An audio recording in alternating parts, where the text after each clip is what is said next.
বিধানসভা পার্লামেন্টে বলবে না, ডিস্ট্রিক্ট ম্যাজিস্ট্রেটের কাছে পেশ করবে না। এখানকার আমাদের সমাজের যে সম্পত্তি, শিক্ষা, আর্থিক সমস্তকে শোষণ করবার জন্য এই সমস্ত এমএলএ এমপিকে তারা টিকিট দিয়েছে, পাঠিয়েছে। তার জন্য আজকে সংবিধান আজকে বিপন্ন। বি.আর. আম্বেদকর তিনি যদি কলম না চালাতেন, আজকের ভারতবর্ষের যে স্কুল কলেজ তন্ত্র আইএস আইপিএস রয়েছেন সেই ডিপার্টমেন্ট হতো না আজকে। গোটা ভারতবর্ষ ব্যাপী যেভাবে সংহিতা লাগু করার প্রয়াস চলছে, আর সেই কারণে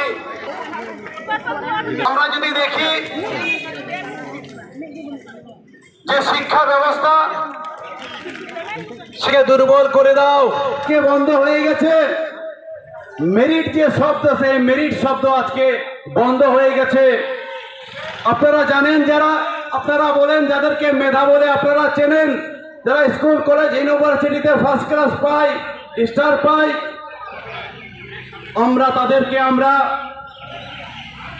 মৌলবাদী আইডিওলজি এই বামসেব স্কুলে, এই বামসেব ইউনিভার্সিটিতে যারা অধ্যয়ন করে, এই বামসেবের যারা স্টুডেন্ট তারা মেরিট চিনতে জানে। আজকে দেখবেন যারা ডক্টর হয়েছে তারা অবশ্যই মেরিট, যারা বিডিও হয়েছে ওরা অবশ্যই মেধা, যারা ব্লকে যারা আইসি হয়েছে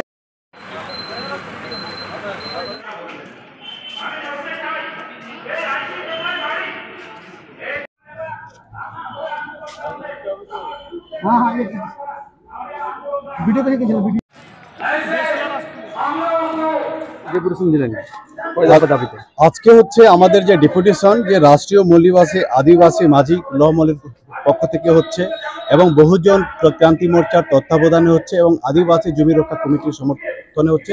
আজকে 16/12/2024 সোমবার আজকে এই হবিপুর ব্লক হবিপুর যে বিডিও অফিস রয়েছে, বিডিও সাহেবের নিকট আমাদের একটা ডেপুটেশন, যে আজকের যে বিষয় হচ্ছে এই এখানকার হবিপুর ব্লকের যে জ্বলন্ত সমস্যা। এক হচ্ছে যে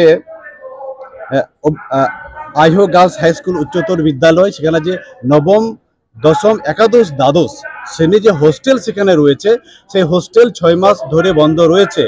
আমাদের দাবি হচ্ছে সেই হোস্টেল অবিলম্বে খোলা হোক বা চালু হোক। তার প্রতিবাদে আমরা এখানে স্মারকলিপি দিচ্ছি। এবং আমাদের এখানকার যে হবিপুর ব্লকের যে এসটি, এসসি, ওবিসি, এমসিদের যে বিভিন্ন সম্পত্তি নিয়ে যে সমস্যা রয়েছে, এবার এখানে কি হচ্ছে, এখানকার যে প্রশাসন, মানে এখানকার যে আইসি বা তার অধীনে যারা রয়েছেন, তারা কি করছেন, উভয় পক্ষের কাছ থেকে মোটা অঙ্কের টাকা ওরা নিচ্ছেন এবং কোনো পক্ষকে এরা ফায়সালা দিচ্ছে না। এইভাবে একটা কাজকে লোকগুলোকে হেনস্থা করছে, যে হয়তো পাওয়ার যোগ্য তার পক্ষে এরা রায় দিচ্ছে না, বা একটা তাকে হয়তো ধমকি দিচ্ছে, এইভাবে বসানো হচ্ছে। তো এই কারণে জমা নিয়ে এটা বিশাল বিভিন্ন জায়গাতে সমস্যা রয়েছে, এটা কিন্তু সুরাহা হচ্ছে না। তারপর হচ্ছে যে এখানকার যে আইসি নতুন যিনি এসছেন, উনি এখানে অসাংবিধানিকভাবে মানুষকে থ্রেট দিচ্ছেন, ওদেরকে ভয় দেখাচ্ছেন যে অন্য কোনো ব্লকের বা অন্য কোনো ডিস্ট্রিক্টে নাকি এই থানাতে আসতে পারবে না, এরকম উনি একটা ভয় বা ভীতি বা একটা থ্রেট দিচ্ছেন। এটা অসাংবিধানিক কথাবার্তা। তো এখানে আমরা যদি বিশেষ করে আমাদের হচ্ছে 6 দফা দাবি রয়েছে আমাদের।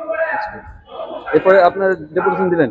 হ্যাঁ। এরপর যদি না হয়, সুবিধা না পান, তাহলে কি করবেন? এরপর যদি না হয় তাহলে আমাদের যে বৃহৎভাবে প্রত্যেকটা গ্রাম বাংলার মানুষকে আমরা জাগৃতি করব, এবং আমরা বৃহৎভাবে আমরা ডিস্ট্রিক্ট ম্যাজিস্ট্রেটকে আমরা বিষয়টা জানাবো। প্রয়োজন হলে একদিন যাবত আমরা রাস্তা জাম করব, এরকম একটা পরিকল্পনা আমরা নেব। আপনার নাম ও পরিচয়? আমার নাম হচ্ছে মনাতন হেমব্রম। আমি বহুজন মুক্তি পার্টির পশ্চিমবঙ্গের সাধারণ সম্পাদক।